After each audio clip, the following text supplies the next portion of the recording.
ত্রিপুরা প্রদেশ অসংগঠিত শ্রমিক কংগ্রেসের উদ্যোগে বুধবার দুপুরে ভারী বৃষ্টিকে উপেক্ষা করে কংগ্রেসের কর্মী সমর্থকরা উদয়পুর জেলা কংগ্রেস ভবনের সামনে দ্রব্যমূল্য বৃদ্ধির প্রতিবাদে 2 ঘন্টার গণধর্ণা সংগঠিত করে।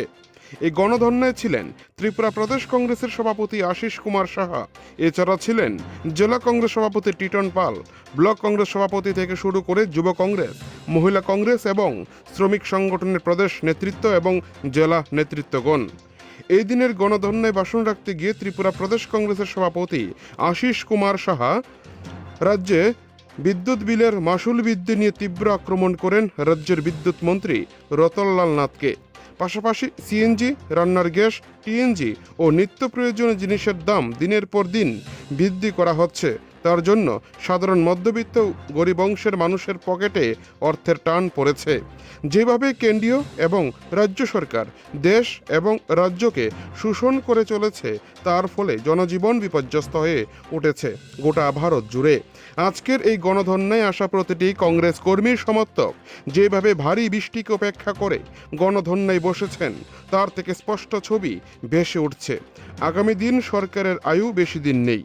এদিন কংগ্রেসের গণধর্ণাকে কেন্দ্র করে কেন্দ্রীয় বাহিনী, ত্রিপুরা স্টেট রাইফেল ও স্থানীয় পুলিশ বাহিনী প্রচুর পরিমাণে মোতায়েন করা হয় নিরাপত্তার জন্য। উদয়পুর থেকে নিজস্ব প্রতিনিধির রিপোর্ট, টিভি 100 বাংলা।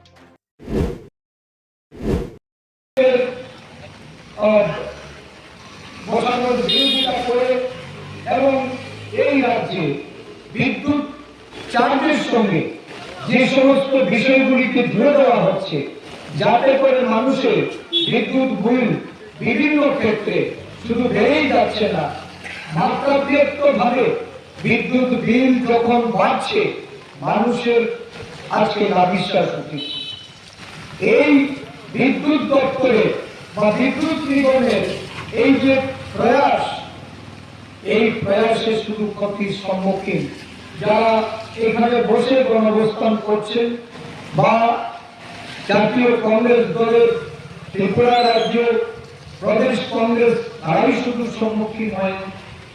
এই বিদ্যুৎ বিলের মাসুল যদি বাড়ে, বিভিন্ন চার্জ বাড়লে পরে তার এফেক্ট কিন্তু এই রাজ্যের সমস্ত অংশের মানুষের ঘাড়ে চাপে।